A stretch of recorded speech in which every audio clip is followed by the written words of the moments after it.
जय हिंद दोस्तों।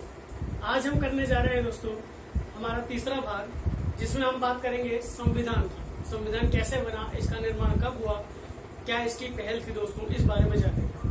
तो शुरू करते हैं दोस्तों आज का हमारा भाग। कॉन्स्टिट्यूशन की बात करते हैं दोस्तों। इसे हिंदी में संविधान कहा जाता है दोस्तों। नोट करने वाली बात यह है कि हमारा संविधान जो है दुनिया का सबसे लार्जेस्ट संविधान है दोस्तों, सबसे बड़ा लिखित संविधान है दोस्तों। इस बारे में मैंने पहले भी आपको बताया, अपनी पिछली वीडियो में आपको बताया है कि इंडियन कॉन्स्टिट्यूशन दुनिया का सबसे बड़ा रिटन कॉन्स्टिट्यूशन है दोस्तों। अगर इस कॉन्स्टिट्यूशन की बात करूं तो तकरीबन 60 देशों से हमने इसके प्रावधान लिए हैं दोस्तों। यस, 60 कंट्रीज से हमने कॉन्स्टिट्यूशन के प्रोविजंस बोरो किए हैं दोस्तों। Provisions of constitution were borrowed from 60 countries, यानी कि लगभग 60 देशों से संविधान के प्रावधान लिए गए थे दोस्तों। क्लियर है? अब बात करते हैं कॉन्स्टिट्यूशन के निर्माण की। इसका फ्रेम किसने किया दोस्तों? बात चली थी, हमने लास्ट पढ़ा था कि कैसे सभी एक्ट हमने पढ़े थे, 1935 तक के हमने एक्ट पढ़े थे। उसके बाद बताते हैं दोस्तों 1934 में क्या हुआ था।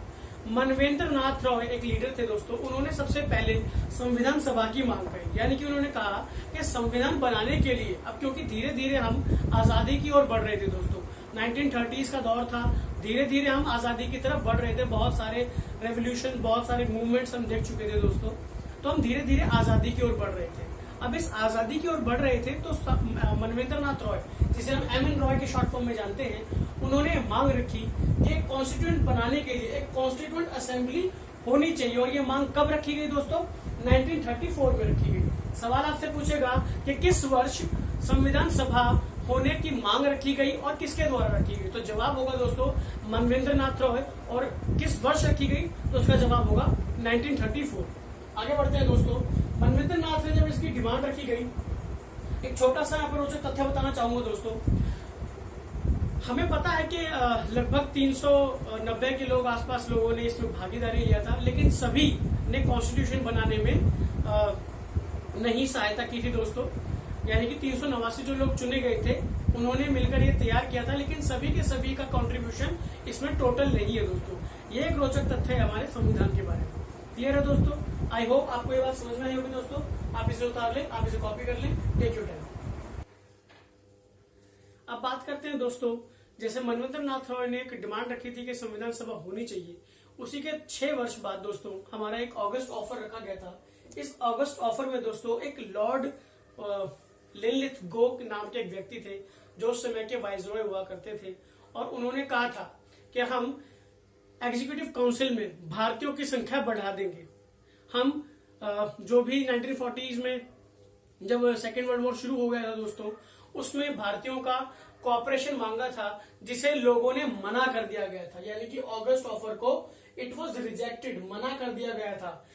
क्यों? क्योंकि इसमें कहा गया था कि हमारे सेकेंड वर्ल्ड वॉर में ब्रिटिश की तरफ से इंडियन सोल्जर्स लड़ेंगे और हम उन्हें बदले में एग्जीक्यूटिव काउंसिल में ज्यादा से ज्यादा सीटें इंडियंस को देंगे, फुल कोऑपरेशन लेंगे, माइनॉरिटीज को रिकॉग्नाइज करेंगे, उनके व्यूज को फुल फ्लेज्ड जो है वो रिकॉग्निशन देंगे। लेकिन इस ऑफर को मना कर दिया गया था दोस्तों। ये ऑफर 1940 में आया था दोस्तों, जिसे ऑगस्ट ऑफर कहा जाता है। इसमें एक नाम याद करने वाला है, अगर आपसे पूछा जाए तो ज्यादा से ज्यादा आपसे लॉर्ड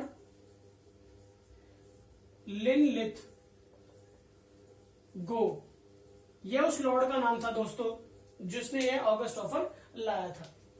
फिर बात करते हैं दोस्तों, उसी के 2 वर्ष बाद क्रिप्स मिशन आ गया था दोस्तों। क्रिप्स मिशन में भी यही बात उठी थी कि क्या हमें अपनी संविधान का प्रस्ताव रखा जाएगा।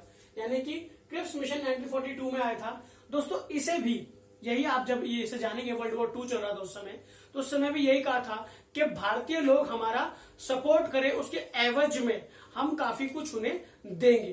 तो जिसे महात्मा गांधी ने आउटडेटेड चेक बताया था दोस्तों। यानी कि क्रिप्स मिशन को आउटडेटेड चेक बताया था महात्मा गांधी ने। अब यहां से 2017 में यूपीएससी के प्रीलिम्स एग्जाम में एक क्वेश्चन पूछा गया था दोस्तों। वह क्वेश्चन ये था, उसे लिख भी ले, कि किस योजना के तहत भारत की संविधान सभा का प्रस्ताव रखा गया था दोस्तों। तो उसका जवाब होगा क्रिप्स मिशन। उसका जवाब होगा दोस्तों क्रिप्स मिशन। यानी कि क्रिप्स मिशन के तहत ही भारत की संविधान सभा का प्रस्ताव रखा गया था। अब बात करते हैं दोस्तों उसके कुछ ही वर्ष बाद कैबिनेट मिशन की। हमें पता है अब धीरे धीरे खुशी हो रही है कि हमारा देश आजादी की तरफ बढ़ रहा है। 1940 से 42 अब 46 में आया दोस्तों कैबिनेट मिशन। खुशी होगी, मैं जानता हूं आप लोगों को, अब देश आजाद होने वाला, आप लोगों को खुशी मिलेगी। कैबिनेट मिशन 1946 में आया दोस्तों। इसमें पहली बारी कॉन्स्टिट्यूएंट असेंबली ऑफ इंडिया बनाने का जो है कार्य किया गया। यानी कि अभी तक ये कॉन्स्टिट्यूएंट असेंबली बनी नहीं थी, बहुत सारे ऑफर आ चुके थे, मिशन आ चुके थे, लेकिन किसी में भी कोई भी अप्रूवल नहीं मिला था। फाइनली कैबिनेट मिशन में जाकर ये अप्रूवल मिला और कैबिनेट मिशन में हम लोगों को भारत की संविधान सभा का निर्माण करके दिया गया या हमको किया गया दोस्तों। ठीक है, यहां से 2 क्वेश्चन मैंने आपको बताया जो पिछले गत वर्ष एग्जाम्स में आए हुए हैं। एक तो अगस्त ऑफर को क्यों रिजेक्ट कर दिया गया था, इसका कारण मैंने आपको बताया। उस समय के वॉइस रॉय कौन थे, उनका नाम मैंने आपको बताया। उस समय के वॉइस रॉय थे। यहां से क्वेश्चन बन सकता है दोस्तों। और आउटडेटेड चेक का क्वेश्चन पहले भी एसएससी पूछ चुका है दोस्तों कि महात्मा गांधी ने किसे आउटडेटेड चेक बतलाया था। वो था दोस्तों क्रिप्स मिशन। क्रिप्स मिशन से एक और सवाल 2017 यूपीएससी ने पूछा है कि किस योजना के तहत भारत की संविधान सभा का प्रस्ताव रखा गया। बनाई नहीं गई दोस्तों, प्रस्ताव रखा गया, तो जवाब होगा क्रिप्स मिशन दोस्तों। फिर 1946 में एक और मिशन आता है दोस्तों, कैबिनेट मिशन, जिसकी तरफ से हमारे यहाँ पर संविधान सभा का निर्माण हुआ दोस्तों। क्लियर है, आप लोगों को ये बात समझ में आई होगी। आप इसे उतार सकते हैं, आप इसे कॉपी कर सकते हैं, टेक योर टाइम दोस्तों।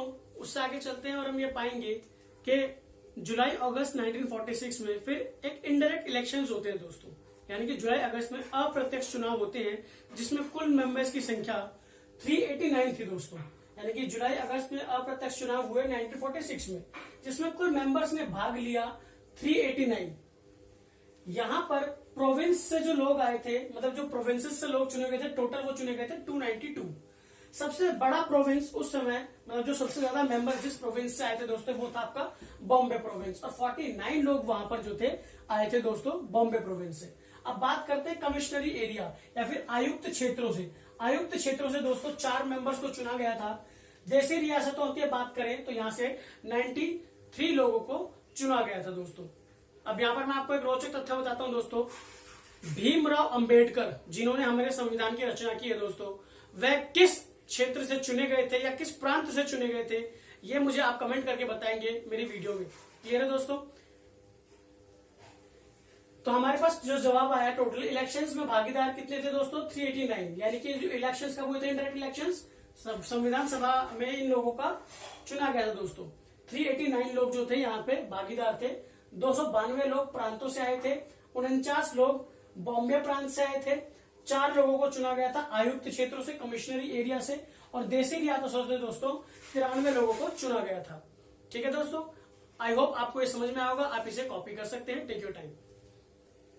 अब बात करते हैं दोस्तों इन इलेक्शंस के नतीजों की, यानी कि इनका आउटकम्स क्या था दोस्तों। जब ये अप्रत्यक्ष चुनाव हुए तो इसमें एक बहुत ही पुरानी पार्टी थी दोस्तों, कांग्रेस। ठीक है, मतलब अभी भी है। उस कांग्रेस को दोस्तों इस इलेक्शंस में 208 सीटें मिली। वहीं पर मुस्लिम लीग को दोस्तों 73 सीटें मिली, 73 सीटें मिली। अन्य को 15 सीटें मिली। और विमेन मेंबर्स यहाँ पर 15 थे दोस्तों। कुछ विमेन मेंबर्स का नाम मैं यहाँ पर लेना चाहूंगा दोस्तों।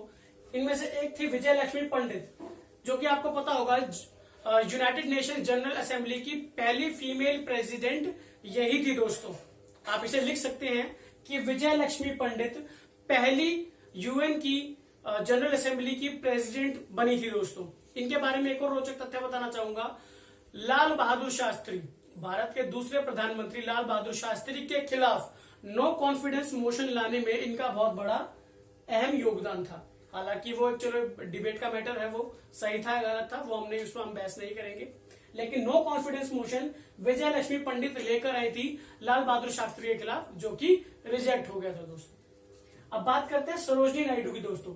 सरोजनी नायडू पहली महिला राज्यपाल थी दोस्तों उत्तर प्रदेश स्टेट की। आप इसे लिख सकते हैं first female governor of Uttar प्रदेश। बात करते हैं दोस्तों सुचेता कृपलानी की। सुचेता कृपलानी पहली महिला मुख्यमंत्री थी दोस्तों उत्तर प्रदेश की, first female chief minister of Uttar Pradesh. Rajkumari Amrit Kaur की बात करें दोस्तों तो सेंट्रल गवर्नमेंट में आप इसे ऐसे समझ सकते हैं कि पहली जो सरकार बनी थी दोस्तों उसमें ये पहली हेल्थ मिनिस्टर थी दोस्तों, फर्स्ट फीमेल हेल्थ मिनिस्टर थी दोस्तों, राजकुमारी अमृत कौर। तो आपको ये इलेक्शंस के नतीजे समझ में आए होंगे दोस्तों। अभी हमने जाना था दोस्तों कि क्या उस अप्रत्यक्ष चुनाव के नतीजे थे, कितनी महिला सदस्य उसमें थी, और 4 महिला सदस्यों के मैंने बारे में आपको बताया दोस्तों। अब आगे बात करते हैं दोस्तों। प्रथम बैठक दोस्तों 9 दिसंबर 1946 को प्रथम बैठक हुई थी दोस्तों संविधान सभा की, यानी कि 9 दिसंबर 1946 को ये लोग आपस में मिले थे और बैठे थे और बात की गई थी। इसमें डॉक्टर सच्चिदानंद सिन्हा को पहला नॉन परमानेंट प्रेसिडेंट चुना गया था दोस्तों, यानी कि प्रथम अस्थायी उपाध्यक्ष चुना गया था दोस्तों इसमें। और इसकी दूसरी बैठक, अगर प्रथम बैठक हुई है तो दोस्तों आपसे लास्ट बैठक यानी कि आखिरी सीटिंग भी पूछ सकता है, तो लास्ट मीटिंग इसकी कब हुई थी, तो जवाब होगा 24 जनवरी 1950, यानी कि पहली मीटिंग 9 दिसंबर 1946 को हुई थी, आखिरी मीटिंग 24 जनवरी 1950 को हुई थी दोस्तों।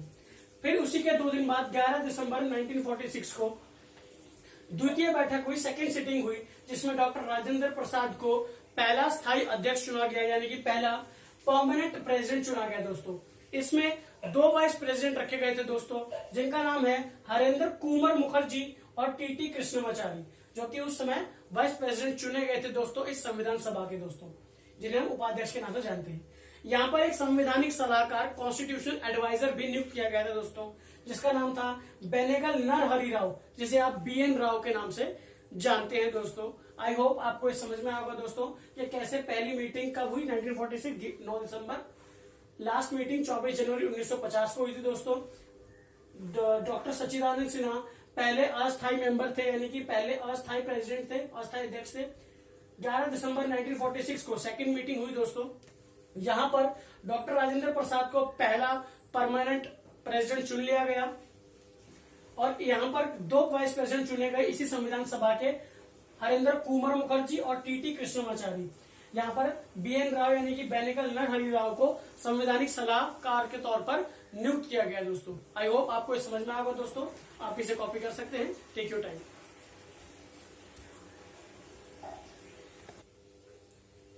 आगे बात करते हैं दोस्तों। हमने प्रथम बैठक देखी, आखिरी बैठक के बारे में बात करी, सेकेंड मीटिंग के बारे में बात करी। बात करते हैं दोस्तों तीसरी मीटिंग के बारे में। इस तीसरी मीटिंग में 13 दिसंबर 1946 को जवाहरलाल नेहरू, जो देश के पहले प्रधानमंत्री थे दोस्तों, उन्होंने ऑब्जेक्टिव रेजोल्यूशन को जो है प्रेजेंट किया, यानी कि जवाहरलाल नेहरू ने उद्देश्य प्रस्ताव पेश किया दोस्तों 13 दिसंबर 1946 को।